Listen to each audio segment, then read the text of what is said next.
everybody, I'm Tom Vassell. I'm Chris Yee. And I'm Roy Candy. And one of the biggest games in the past several years was The Crew, a cooperative trick-taking game. So this, from the same company, but a different designer, is a social deduction trick-taking game called Inside Job, which was billed by some people as, hey, it's like The Crew, but with a traitor. I'm just going to clear everything up right now. That's not true at all. It's not. It's definitely not what I said in my weekend review at all. I'll leave now. Is that what you said, The Crew with a traitor? Kind of. Well, That's shorthand, but it's... Yeah, but don't go into that like, oh, I like The Crew. I wonder what it's like with a traitor. You know what, I'm going to show how to play it, and then we'll be right back. In the basic game, all players are going to be agents, except one player is going to be the insider. So if I'm playing a 4-player game, I would take 3 agents and 1 insider card, shuffle them up, give it to that person. Each person has a secret role. It will tell you your objectives and special characteristics you might have. This matters because there are many, many other roles that can be added. Each player is going to start with 1 intel, these briefcases here, and you're going to find a card here that gives the rules for this round or what people are trying to do. So this is the 4-player one. We'll talk about this in a second. But let's talk about this deck. We have 4 suits in here: pink, blue, yellow, and green. The green, of course, being the best because they're hats that are numbered from 1 to 12. You're going to shuffle these cards up and give each player a certain number of cards. So in a 4-player game, everyone's going to get 12 cards each out of the 52-card deck.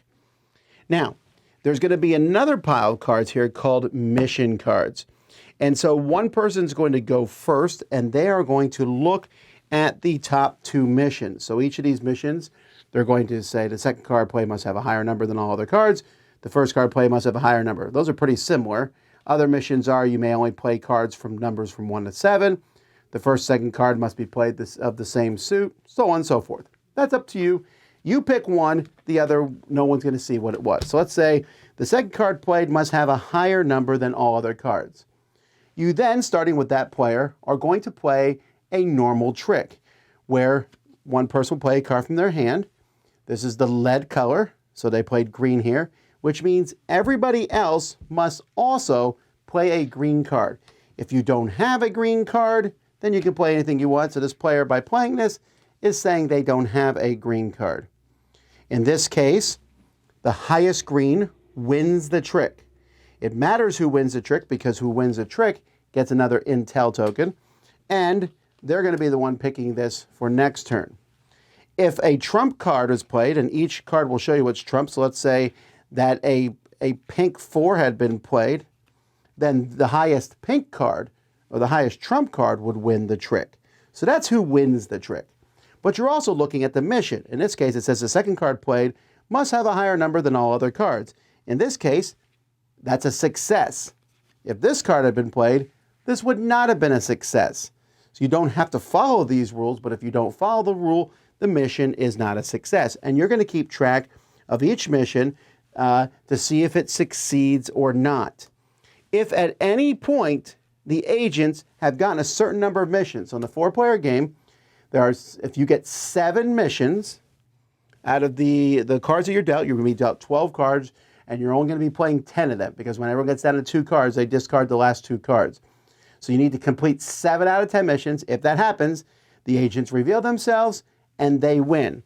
But also, when somebody gets 5 intel, they have to reveal their role.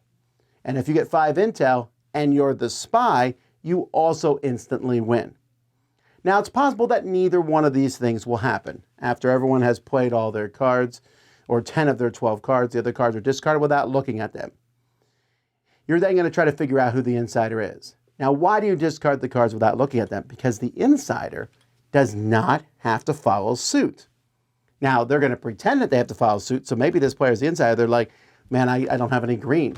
But you better be careful, because if you play a green card later on in the game, we'll know that and know you're the insider.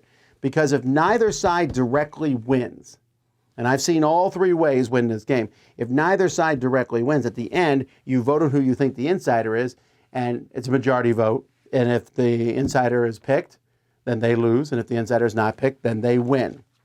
Now, I showed you there were other role cards in this game, And so the decoy wins if you get the most votes at the end of the game. They're on neither team. Tim Shady wins if the player to your right loses. Risky Agent had some extra risky missions to here that have to be picked. Professor No has things that are revealed more times than not. And there's all kinds of different special rules to these. You don't want to play with too many of them at a time, but you always know which ones you're playing with. You're saying, okay, we're going to substitute one agent with the decoy, and we're going to play that way. That's it. Games do not take long. It's not multiple rounds. You're playing through one round of 12 cards or however many cards it might be based on a number of players. And somebody is going to win.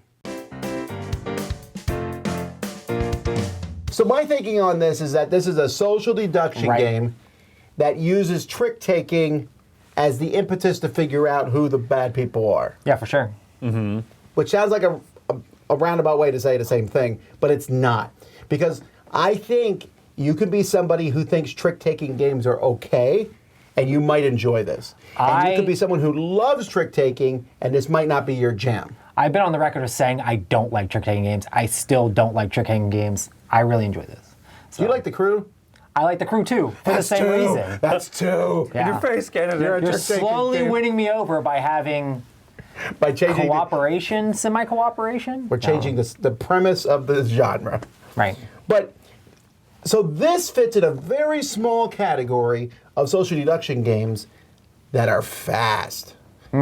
Most social deduction games are dragged out over a whole time. In fact, when I first played this, we played the hands, and okay, someone, oh, you're the person. I was like, okay, now let's do round two. Oh no, that was the whole game. That's one game, exactly. That was the game. And I'm very fine with that. Now, I don't know that I've ever played this just once. Right. This is one of those games where you shouldn't play it just one time because, like, after the first time, it's like, oh, we got the rolls down a little bit. Now let's play again. And I don't think the rolls that you switch up are too complicated that you can. A lot of trick-taking or a lot of social deduction games, it's kind of scary to add too many rolls in at first because they might be too complex. I don't think the rolls are too crazy in this. So it's kind of fun to be able to mix and match in between rounds. You just I would just add one anyway. Yeah. I think so, because it's fun like you said, to go from one game to the next, and then you can play, you know, the Pringles kind of thing. You just another one. Mix up the rolls little by little, and the extra rolls do add to the game. Right. They definitely do, without too much overhead. So the most popular game in the world for social deduction is Werewolf. Everyone likes Werewolf a lot. And in Werewolf, it's an interesting game. Chris doesn't like Werewolf. Well, whether you like Werewolf or not, it's Mafia, whatever you call it. It's popular.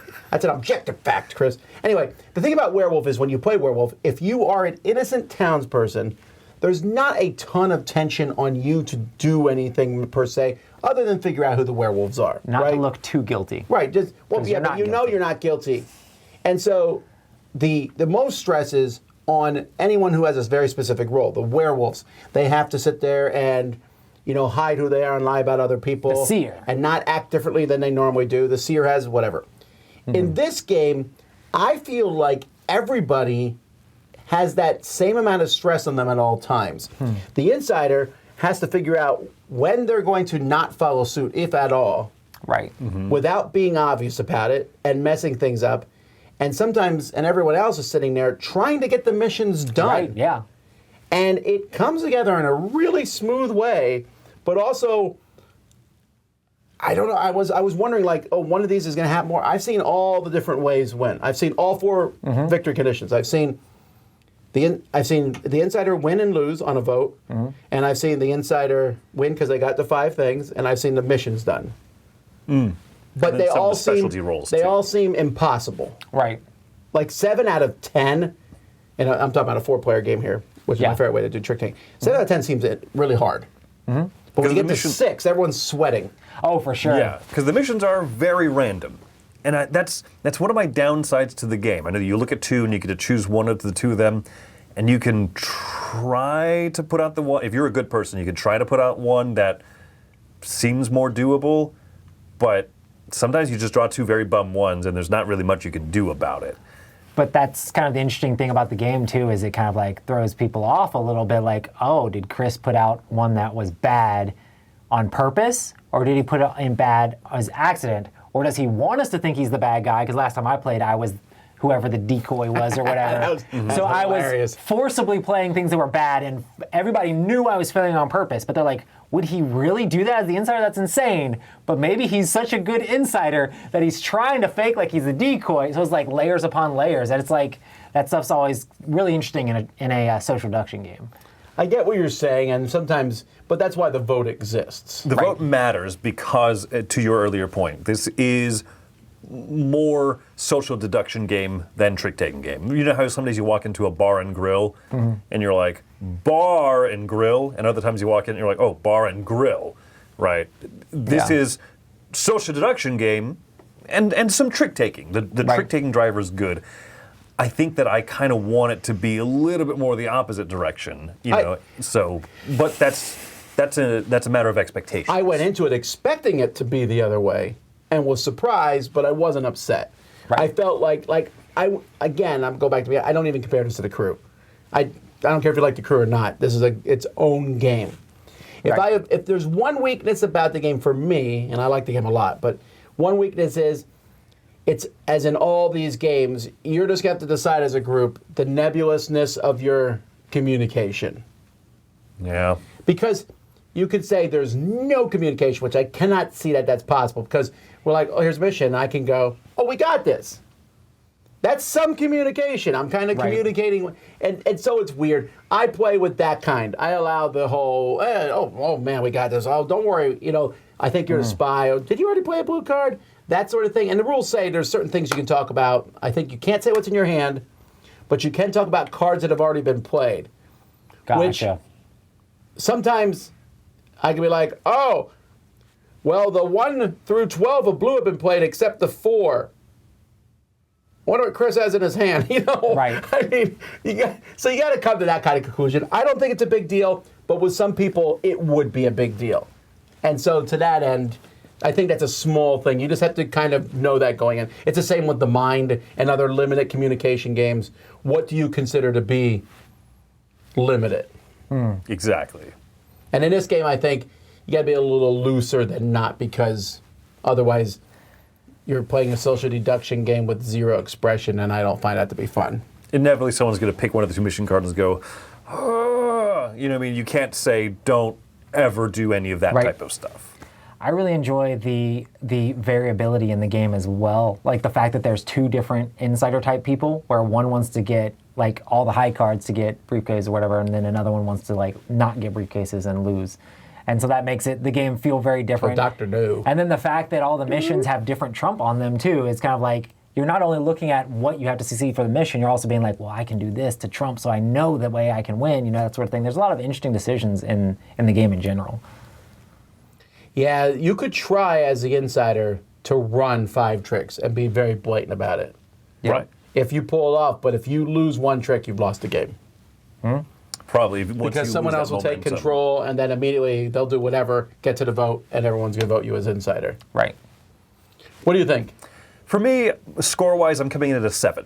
I enjoy it. I would play it because you talk about that bite-sized, lightning-quick kind of thing. Discrete little games that they don't really have carryover. You're not carrying over score. Haha, that was fun. Shuffle up and let's try again. I have fun with it. I think that I would have preferred a little bit more on the control side of things. Maybe the trump color would stay the same over multiple hands or something instead of being tied to the mission card. There's something about it that feels more chaotic, so that sometimes at the end of the game people go, oh, it's time to vote. I don't know. We know nothing. But then the games that do work, where it comes down to a lot of tension, multiple people are sitting at that threshold to have revealed their card, but it didn't happen, you know, or only one person of the 2 revealed. They weren't the insider. Who do we vote for? Sometimes the tension works really well, but then I've had a few games that have fallen kind of flat. So it's coming in at a 7 because that game wasn't a great one. Shuffle up, let's try again, and we'll have another fun one after. I really enjoy social deduction games. Like I said, I am not a fan at all of just basic trick-taking games.